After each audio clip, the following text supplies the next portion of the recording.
Welcome to This Explainer. Okay, have you ever wondered how one single person could essentially force an entire nation to drop to its financial knees?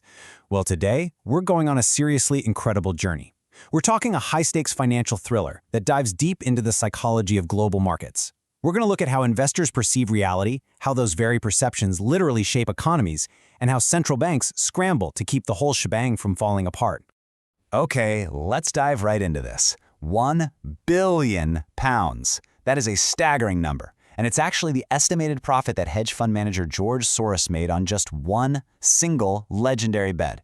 I mean, he didn't just guess right on some random stock. No, he bet against the British pound itself, went toe-to-toe with the Bank of England, and, well, he effectively won. But, it makes you wonder, how on earth does someone pull off a £1 billion profit literally at the expense of a central bank? Let's get into Section 1, the Black Wednesday Crisis, the 1992 ERM battle. So, rewind to 1992. The battleground was the European Exchange Rate Mechanism, or the ERM. Now, the UK had joined the ERM at a rate that, frankly, was arguably way overvalued. Soros spotted this vulnerability, and on September 15th, he just started massively selling off pounds. What happened the very next day? Pure, unadulterated panic. On the morning of September 16th, the Bank of England was desperately trying to prop up the currency. They hiked interest rates from 10% to 12%, and then to an unbelievable 15% all in a single day. They burned through something like 40% of their foreign exchange reserves just trying to buy up pounds to stabilize the price. But it was totally futile. By that evening, the UK had no choice but to suspend its ERM membership. Now, as you'd expect, the political and economic fallout from this was immediate. Ironically, getting out of the ERM actually allowed UK interest rates to drop and inflation to cool off, which made their goods cheaper and helped the economy recover. But politically, the landscape shifted permanently. The Conservative government, who happened to be in power at the time, sustained a massive blow to their reputation for financial management. On the flip side, you had the Labour opposition. They had actually supported joining the ERM too, but since they weren't the ones in power, they completely avoided the reputational damage. This massive shift in public trust really set the stage for Tony Blair's landslide victory later on in 1997. Moving on to Section 2, Soros and Reflexivity Theory, a new market framework. So, Soros broke the Bank of England. But listen, it wasn't just dumb luck. He used a completely different framework, one that kind of challenges everything we think we know about economics. Traditional economics assumes the markets are always rational, always seeking equilibrium, right? Well, reflexivity theory argues the exact opposite. It says that investors don't just sit back and passively observe the market. Instead, their flawed, limited perceptions actually drive their actions. And then those very actions change the market itself. It's like this constant, mutually influencing dance between the investor and the market. Now, what's really interesting about this is the engine driving it, the positive feedback loop. When investors look at a complex market, analyze it inaccurately, but still happen to make a profit, they get positive feedback. It completely validates their false confidence. So, what do? They double down. They act on that same inaccurate perception, which pushes market prices even further away from true equilibrium. They are literally creating a temporary alternate reality based on a shared illusion. And this, right here, is exactly how we get the classic boom-bust cycle. As that positive feedback loop keeps spinning, prices detach entirely from the fundamentals, blowing up into a massive asset bubble. But eventually, the bubble gets so big that investors start getting nervous. All it takes is just a little speculation that a correction is coming to trigger a sharp downward loop.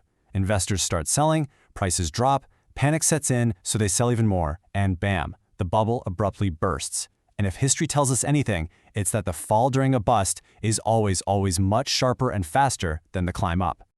All right, Section 3, Anatomy of a Bubble, looking at Indian e-commerce. To show you that this isn't just some dusty theory from the 1990s, let's take a look at the sheer scale of the Indian e-commerce boom highlighted in our sources. We are talking about an industry that rapidly exploded to a roughly $20 billion valuation.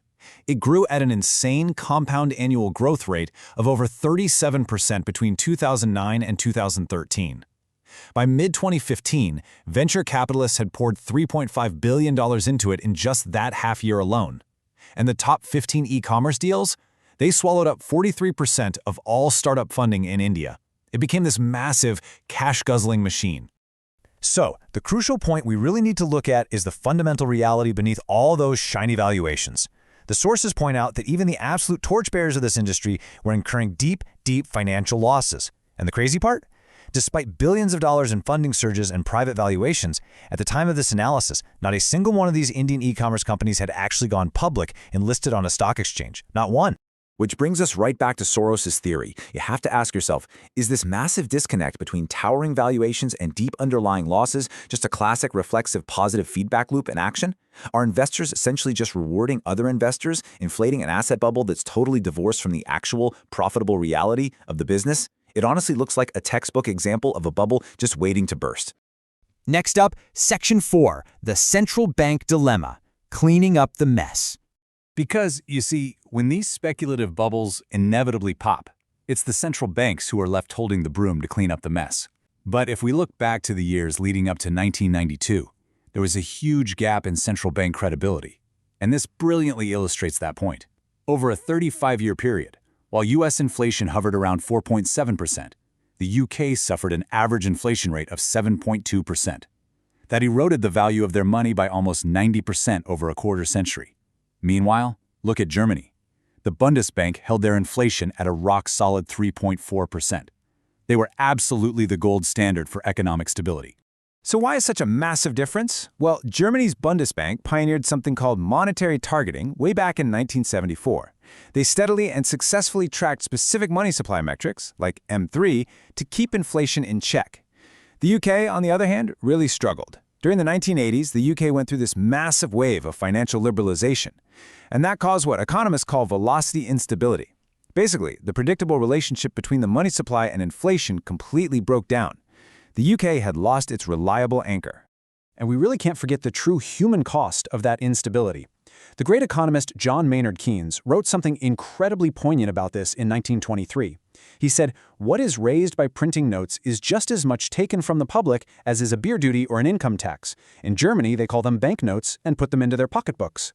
I mean, inflation is essentially a hidden tax. When central banks fail to maintain stability, it's the public who quietly pays the ultimate price through the shrinking purchasing power of the actual cash in their pockets. Finally, Section 5, the blueprint for stability. Let's look at the Bank of England's turnaround. After the devastating public humiliation of Black Wednesday, the Bank of England knew they had to build an entirely new framework to win back public trust. So, let's see how this builds. They established a very explicit public inflation target of between 1% and 4%. And to prove they meant business, they committed to total transparency, creating a detailed quarterly inflation report.